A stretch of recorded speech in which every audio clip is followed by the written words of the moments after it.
எல்லாருக்கும் வணக்கம். நான் ஓம் பிரகாஷ் பேசுகிறேன். இது வரைக்கும் நீங்கள் இந்த சேனலை சப்ஸ்கிரைப் பண்ணிக்கோங்க. அது மட்டும் இல்லாமல் பக்கத்தில் இருக்க பெல் பட்டனையும் கிளிக் பண்ணி வச்சுக்கோங்க. அப்போ தான் நம்ம சேனலில் போகிற எல்லா வீடியோஸும் வந்து உங்களுக்கு நோட்டிஃபிகேஷனில் காமிக்கும். மேலும் ஜோதிடம் சம்பந்தமாக உங்கள் சொந்த ஜாதகத்தை பற்றி ஏதாவது கேள்வியோ அல்லது சந்தேகமும் இருந்துச்சு அப்படின்னா கீழே கமெண்ட் பாக்ஸில் கமெண்ட் பண்ணுங்கள். முடிஞ்ச வரைக்கும் எல்லா கமெண்ட்ஸ்க்கும் நான் ரிப்ளை பண்ணுறேங்க. அது மட்டும் இல்லாமல் உங்களுக்கு வந்து உங்களோட சுய ஜாதகத்தை பற்றி முழுசாக தெரிஞ்சுக்கணும், அஸ்ட்ராலஜி கன்சல்டேஷன் அதாவது ஜோதிடம் சம்பந்தமான ஆலோசனைகளுக்கு கீழே வந்து என்னோடய வாட்ஸ்அப் நம்பர் கொடுத்துருக்கேன். நீங்கள் வந்து அந்த நம்பருக்கு வந்து தொடர்பு கொள்ளலாம். கீழே டிஸ்கிரிப்ஷனில் நம்பர் வந்து கொடுத்துருக்கேங்க. இதுவே நம்ம என்ன பார்க்க போறோம் அப்படின்னா, மீன ராசியில பிறந்தவங்களுக்கு 2024ஆம் ஆண்டு சனி வக்ர பயிற்சி பலன்களை பற்றி நம்ம தெளிவாக பார்க்க போறோம்.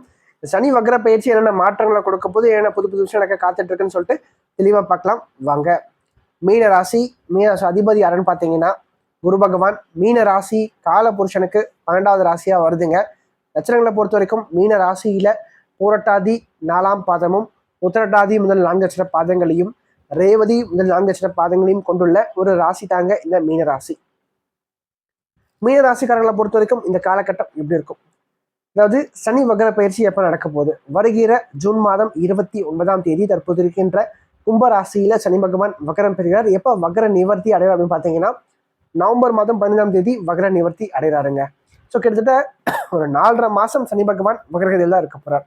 ஸோ இந்த வக்ரம் பெறக்கூடிய சனி பகவான் பார்த்தீங்கன்னா நிச்சயமா நிறைய நல்ல விஷயங்கள், நிறைய ஏற்றகரமான விஷயங்களை மீன ராசிக்காரர்களுக்கு செய்ய போறார் அப்படின்னு தான் சொல்லணும். ஏன்னா ஒரு பாவகிரகம் 6, 8, 12 மறைவு ஸ்தானங்கள்ல இருந்து வக்ரம் பெறும்போது கண்டிப்பா நிறைய நல்ல விஷயங்களை கொடுக்கும். அப்போ முதல்ல வந்து மீனத்தை பொறுத்த வரைக்கும் இந்த காலகட்டத்தில் நிறைய பண விரயங்கள் குறையும், செலவுகள் குறையும், செலவுகள் கட்டுக்குள்ள இருக்கும் அப்படின்னே சொல்லலாம். அது மட்டும் இல்லாம இந்த காலகட்டத்தை பொறுத்த வரைக்கும் அந்த ஆரோக்கியம் சம்பந்தப்பட்ட வழியில இருந்த பிரச்சனைகள் கண்டிப்பா ஓரளவுக்கு கட்டுக்குள்ள இருக்கும். குறையும் சொல்ல முடியாது, கட்டுக்குள்ள இருக்கும். ஹெல்த் பாயிண்ட் ஆஃப் வியூ பொறுத்த வரைக்கும் ஓரளவுக்கு கண்ட்ரோல்ல நீங்க வச்சுக்க முடியும் அப்படின்னு சொல்லலாம். அது மட்டும் இல்லாம ராசிக்குள்ள ராகு இருக்கிறது கொஞ்சம் உண்மையா நேர்மையா இருங்க. எந்த ஒரு விஷயத்தை செய்யும் போதும் எதையும் எக்காரணத்தை கொண்டும் ஒரு பொய் அப்படின்ற விஷயத்த வச்சு எந்த ஒரு செயலையும் செய்ய வேண்டாம். ஸோ முடிஞ்ச வரைக்கும் நேர்மையா இருங்க, உண்மையா இருங்க. கண்டிப்பா நிறைய நல்ல விஷயங்கள் கண்டிப்பா நடக்கும்.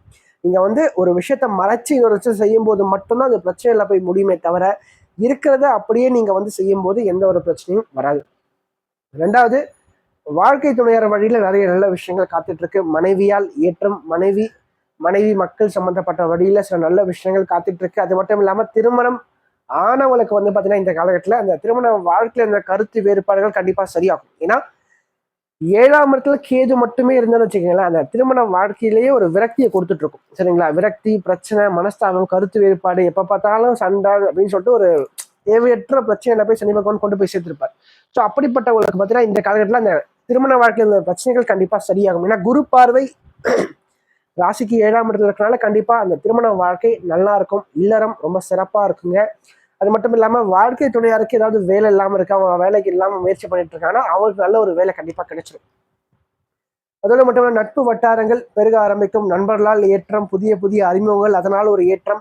அது மட்டும் இல்லாம வேற்று மொழி பேசும் நபர்களால் ஒரு ஏற்றம் கண்டிப்பா உண்டு அப்படின்னே சொல்லலாம். மேலும் கூட்டு தொழில் செய்யறவங்களுக்கு அந்த கூட்டு தொழில் இருந்த பிரச்சனைகள் கண்டிப்பா சரியாக்கும். ரொம்ப நல்லா இருக்கும் இந்த காலகட்டத்தை பொறுத்த வரைக்கும். பிசினஸ் பண்றவங்களுக்கு நல்ல ஒரு டைம் அப்படின்னே சொல்லலாம். பட் என்ன ஒண்ணு, இந்த காலகட்டத்தை பொறுத்த வரைக்கும் ராசிக்குள்ள ராகு இருக்கிறது எப்படியாச்சும் காரியத்தை சாதிக்கணுன்ற ஒரு எண்ணத்தை கொடுக்கும். குறுக்கு வழியில போயாச்சும் நம்முடைய காரியத்தை நம்ம சாதிச்சணுன்ற ஒரு எண்ணத்தை அடுத்த ஒரு 4.5 மாசத்துல ராகு கொடுக்கும். சரிங்களா? இயல்பா அப்படி கிடையாது. நீங்க மீனராசிக்காரங்க இயல்பா அப்படி கிடையாது.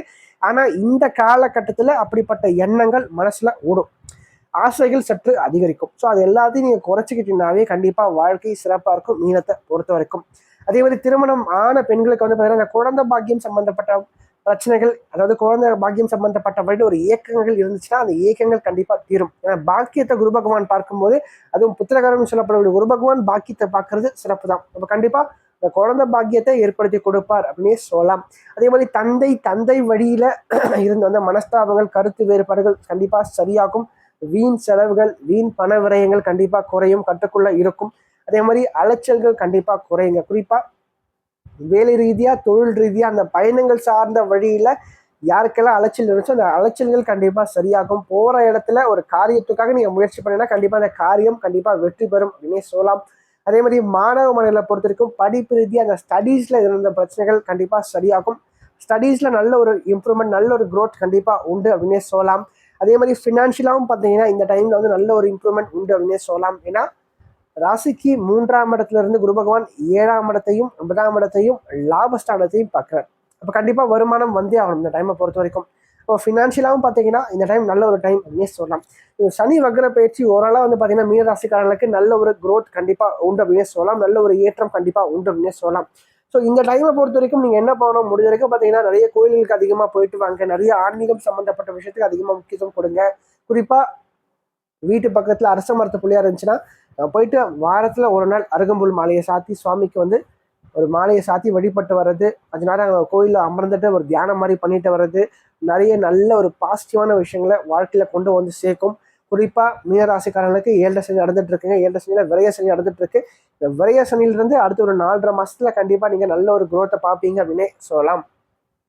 இந்த வீடியோ உங்களுக்கு பிடிச்சிருந்துச்சுன்னா லைக் பண்ணுங்கள், கமெண்ட் பண்ணுங்கள். அது மட்டும் இல்லாமல் உங்களோட ஃப்ரெண்ட்ஸுக்கும் சரி உங்களோட ஃபேமிலிக்கும் இந்த வீடியோ ஷேர் பண்ணுங்கள். ஏன்னா அவங்களோட வாழ்க்கையில் கண்டிப்பாக ஒரு மாற்றத்தை ஏற்படுத்தக்கூடிய வகையில் இந்த வீடியோ இருக்கும்.